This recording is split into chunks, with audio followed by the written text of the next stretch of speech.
Baik, selamat pagi kepada Ibu dosen dan teman-teman.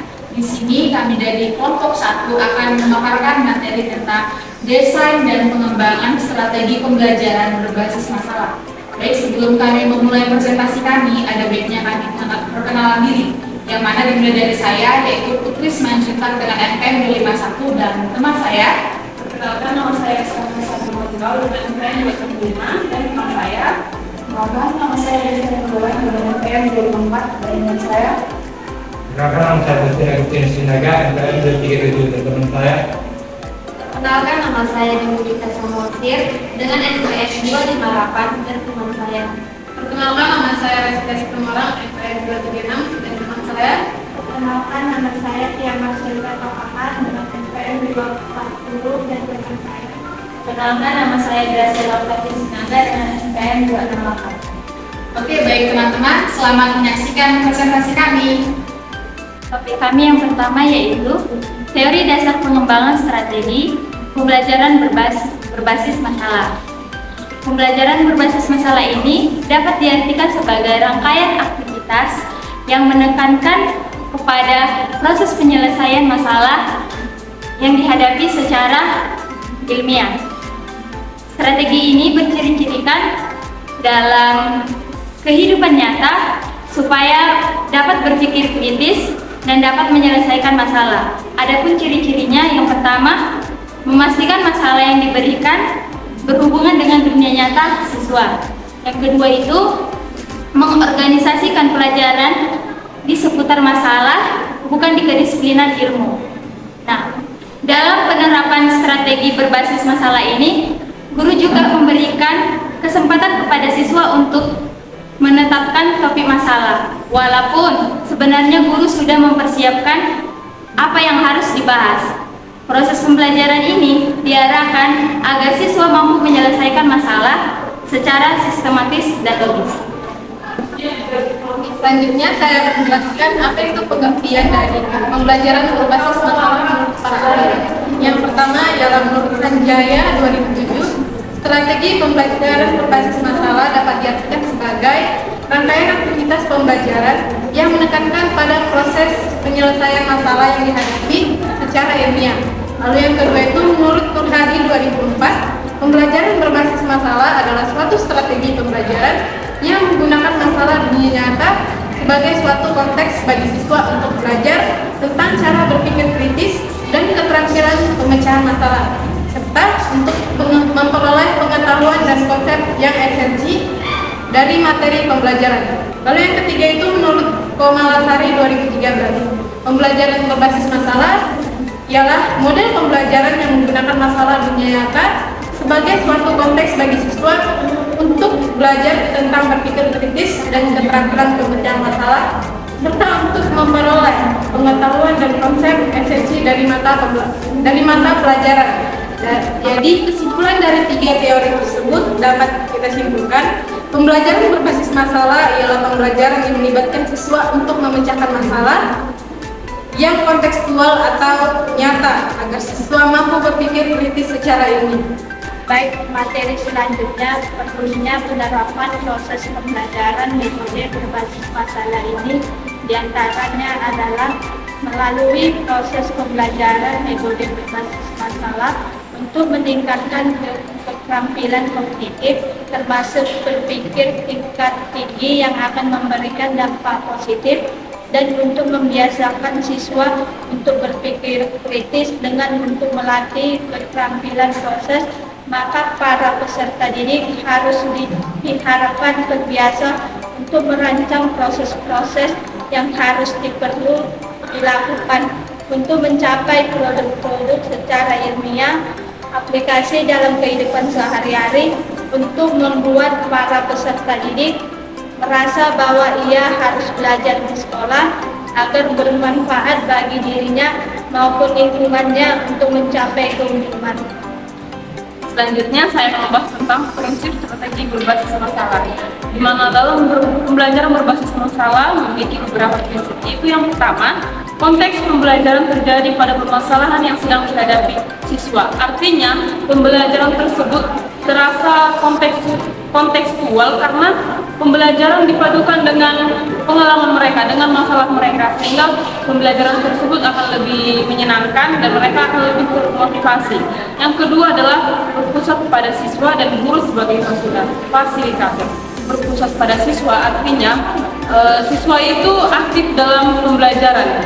Mereka bertanggung jawab dalam melakukan pembelajarannya masing-masing dan mereka dapat membimbing diri mereka sendiri bagaimana proses pembelajaran itu.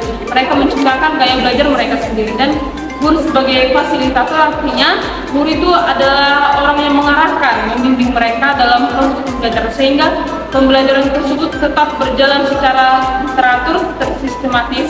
Dan yang selanjutnya adalah proses yang aktif, yaitu siswa menerapkan pengetahuan yang baru yang diperoleh terhadap permasalahan. Dan yang selanjutnya adalah siswa bekerja secara kolaboratif bersama dalam memahami permasalahan.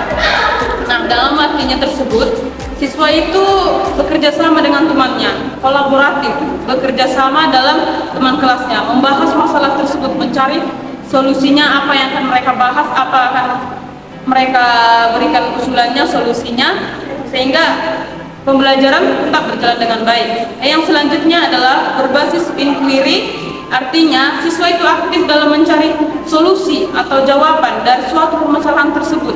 Dan yang selanjutnya adalah melibatkan atau mendorong evaluasi diri dan kelompok secara terus-menerus. Demikian dari saya, selanjutnya akan dilanjutkan oleh teman saya. Simone 2014 juga menambahkan beberapa prinsip, yaitu ada 3 prinsip. Yang pertama itu, peserta didik dituntut menyelidiki permasalahan dan diarahkan pada tujuan tertentu, yang dimana maksudnya itu bahwa peserta didik harus aktif dalam memecahkan masalah yang diberikan dan diarahkan pada tujuan pembelajaran. Dan juga kalau dalam konteks PBL itu peserta didik dituntut untuk berpikir kritis dan kreatif dalam memecahkan masalah yang diberikan. Dengan demikian, peserta didik dapat meningkatkan kemampuan dalam memecahkan masalah dan meningkatkan hasil belajar mereka. Dan yang kedua itu, peserta didik bekerja secara kolaboratif dan mandiri untuk mengumpulkan informasi, bahwa mereka melakukan kegiatan belajar mandiri yang melibatkan kerjasama dengan antar teman untuk mendapatkan umpan balik dan berkomunikasi dengan pengajar sebagai panduan dan pemberi umpan balik yang bersifat membangun dan informatif. Peserta didik dapat berbagi informasi, berdiskusi, dan berkolaborasi untuk memecahkan masalah dan juga meningkatkan kemampuan mereka dalam proses pembelajaran. Dan yang ketiga itu, pendidik berperan dalam memfasilitasi pemikiran, refleksi, dan penyelidikan peserta didik, yang dimana bahwa peserta didik berperan sebagai fasilitator yang membantu peserta didik dalam mengembangkan kemampuan berpikir kritis dan memahami materi dan juga memecahkan masalah. Baik, di sini saya akan melanjutkan materi selanjutnya, yang dimana di bagian saya itu tentang langkah-langkah strategi pembelajaran berbasis masalah. Di mana di sini ada penerapan strategi berbasis masalah menurut Pahan yang terdiri atas 5 langkah untuk melalui perkenalan guru untuk siswa dalam menghadapi situasi masalah yang dihadapi. Yang pertama itu orientasi siswa pada masalah, yang dimana orientasi itu meninjau dan guru menjelaskan tujuan pembelajaran, menjelaskan logis dan yang dibutuhkan oleh siswa dan memotivasi siswa agar lebih terlihat dapat memecahkan masalahnya dengan kreatif. Dan kedua, mengorganisasikan siswa untuk belajar, di mana di sini guru membantu siswa untuk mendefinisikan dan mengorganisasikan tugas belajar yang berhubung dengan masalah tersebut, yang dimana yang saya sini itu tentang mendefinisikan dan mengorganisasikan itu untuk membantu siswa untuk agar melakukan secara berdiskusi. Yang ketiga, membimbing dan menyelidiki secara kelompok ataupun individu. Di sini guru dapat mendorong siswa untuk mengumpulkan informasi yang sesuai atas masalah yang dihadapinya. dan melaksanakan eksperimen untuk menjelaskan atau memecahkan masalah tersebut. Dan keempat itu mengembangkan dan menyajikan hasil karya.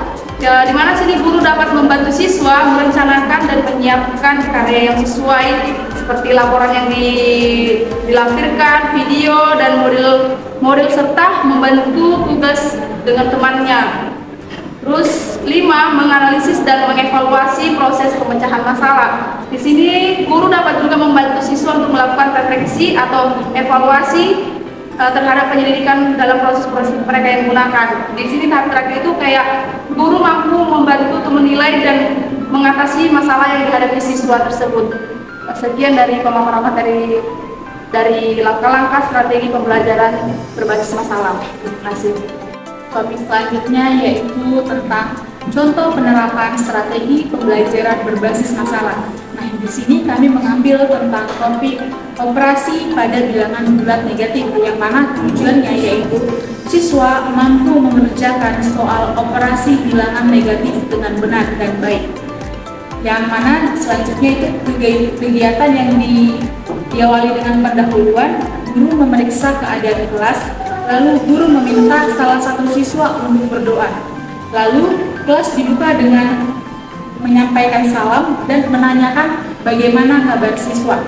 Lalu guru memeriksa kehadiran siswa, lalu guru memberi motivasi kepada siswa. Masuk ke kegiatan inti, yang mana guru memulai dengan memaparkan masalah yang relevan dengan kehidupan sehari-hari tentang bilangan bulat negatif. Contohnya, di sebuah desa pegunungan, suhu pada pagi hari adalah -3 derajat Celcius. Nah, pada siang hari suhu meningkat menjadi -7 derajat Celcius. Berapa kenaikan suhu ya dari pagi hari ke siang hari? Lalu guru membagi siswa menjadi kelompok kecil yang mana terdiri atas 3 sampai 4 siswa per kelompok. Lalu guru membagikan kertas biru dan kertas merah, yang mana kertas biru itu berlambangkan simbol positif dan kertas merah berlambangkan simbol negatif. Nah, setiap kelompok diberi masalah yang sama untuk didiskusikan dan dipecahkan bersama-sama. Lalu guru menjelaskan bahwa kertas merah ini berlambang positif dan berlambang negatif. Nah, di sini tuh guru menjelaskan bagaimana cara kerjanya. Lalu siswa bekerja sama dalam kelompok untuk memahami masalah dan mencari solusinya bagaimana. Lalu setiap kelompok diminta untuk menyelesaikan masalah dengan menggunakan kertas biru dan kertas merah tersebut. Contoh soalnya yaitu -3 derajat Celcius menggunakan 3 kertas merah dan -7 derajat Celcius menggunakan kertas biru. Setiap kelompok menyusun kertas merah dan biru di meja untuk menunjukkan perhitungan mereka.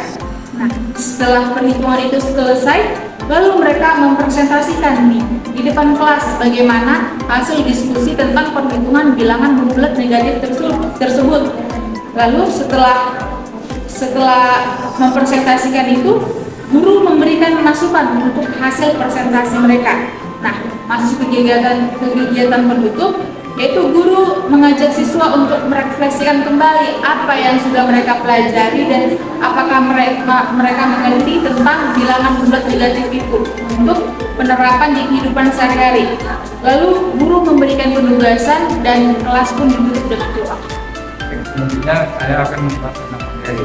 Mana di sini tentang materi terdiri dari konsep dasar bilangan bulat negatif. Kedua, metode. Jadi terdiri dari diskusi, ceramah, dan penugasan, pemetaan, dan lain-lain. Selanjutnya, alat bantu. Alat bantunya seperti kertas biru dan kertas merah.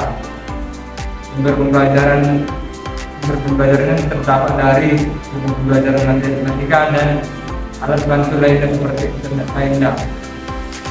Ketujuh, evaluasi. Evaluasi terdiri dari penilaian pengetahuan atau tes dari tugas-tugas yang diberikan guru. Selanjutnya, penilaian keterampilan untuk kerja.